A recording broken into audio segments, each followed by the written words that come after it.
Hello, dear friends. An ill maintained garden will show definite signs, but we should know what are the mistakes we are making. Hope this video helps you to identify some of the common mistakes we make in our gardens, and some of them we might have not realized till now. So, keep watching.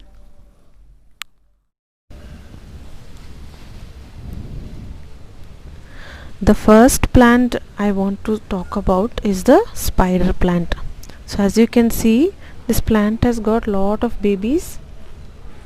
It looks healthy when you see it at first, but actually if you see clearly, it is a combined leaves of 3 to 4 plants. So there are 4 plants here, and individually if you take, each plant has got very less foliage, whereas they have started giving out the babies. So it is very evident that it is overcrowded, and if you see closely into the pot, you can see the roots. So this plant has definitely overgrown this pot and needs repotting. So repotting should be done for all those plants who have completely grown roots into the plant. And then the most important thing we need to do is we need to separate them into 4 different pots and allow them to grow freely.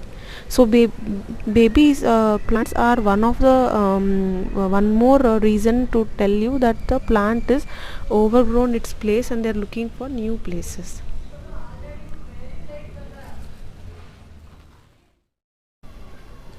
So this is money plant. Of course there are very less leaves in this plant. You can see very typically the leaves are all yellow in color, very scanty growth. If you see the soil, you can see the moisture. It's completely wet, and you can see the pot, water stagnating under the pot. So main mistake we make with plants is we tend to water them daily. So watering daily or religiously at particular time is not actually the correct idea. We need to always make sure that first time we water the plant thoroughly, that is, the water should leak in the plate, and after that we have to wait for the soil to dry out completely. We need to press the surface of the soil and see if it is completely dry. If it is very dry, even when you are pressing inside, that is the time it needs the next water. So we will get an idea after couple of weeks. We will get an idea that it needs water every 3 days, 4 days. So in your garden, every plant will need water at a different period of time.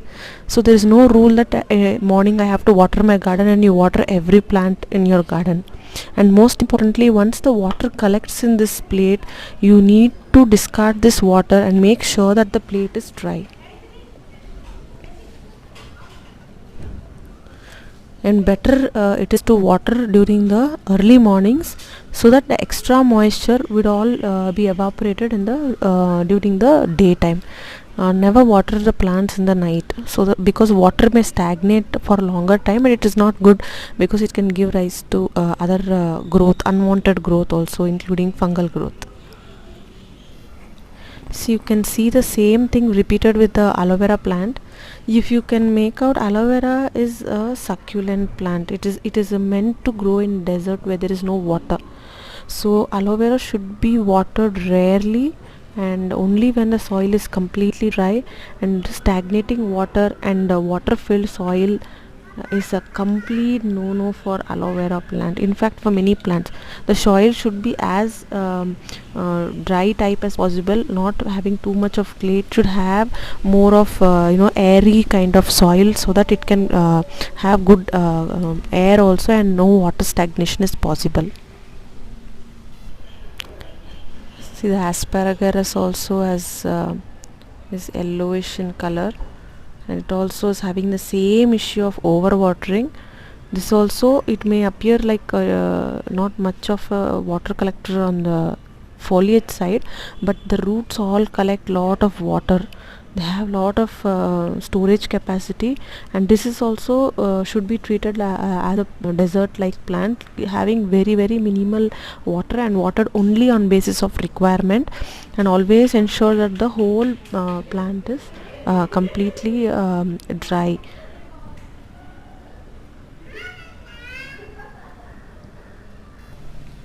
So the next plant is Syngonium. You can see it's got good foliage, but the pot is having too many unwanted visitors, you know, grass, other weeds, which is not good for the health of one particular plant. Some plants can grow together, but grass is usually the one which takes out lot of nutrients from any plant, and pots are having limited nutrients as such. So always make sure that no other weeds grow in a particular plant. That is one main thing. And whenever you see any leaves are drying in any plant, don't allow the leaves to stay in the plant. So always make sure you check your plants and you cut the leaves.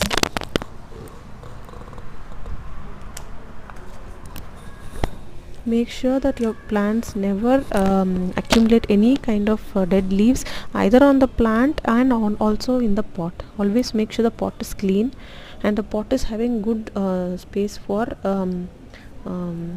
air exchange. And you can see here, because of the too much of watering, even the moss is growing. So all this is something which is really going to hamper the health of the plant. The leaves will become smaller and smaller, and that is a very good indication that the plant is getting lesser and lesser nutrition. So this plant is a very well known plant. So this palm is having yellow leaves.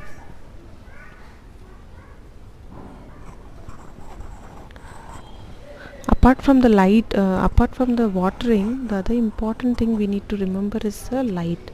So all plants need light, but sometimes we may end up giving more light to the plants. This is one of the examples. So the yellowing of this particular palm could be that it is exposed to too much of direct sunlight. Like the position it is in right now, it is getting direct sunlight for most of the day. So if you notice plants like this, you can always try to keep it in a shade or where it gets light only for a very less period of time, direct light only for a very less period of time. Then you can observe if the leaves are coming out fresh. So I recently transferred this on the shade, and you can see the green leaves have started to come. So this is Asclepias kurosavica. It's a flowering plant. The flowers are there, but you can see there's no leaves. So if you come to the pot, you can see it's like an infested pot. It's full of grass. Grass is very beautiful, but grass along with flowering plants or anything else, any other plants, is complete no-no, because grass will take away all the nutrition, and it can even just kill the plant. So always make sure that you don't allow any other weeds to grow in your pot. Always keep your pots clean. And grass is also good to have, so you can have separate pots for grass, as grass and the inflorescence of the grass will attract different kinds of insects. This is a small plant which has been potted in a big sized pots. So it is very common to plant small saplings into big pots thinking they will fill them, but somehow big pots hinders the growth of the small plants. So it is very comfortable for the plant to grow in a small pot first, and when the time for repotting comes, it's always better to shift them to the next size pots. Many of the plants are actually more comfortable when they are kept in small sized pots.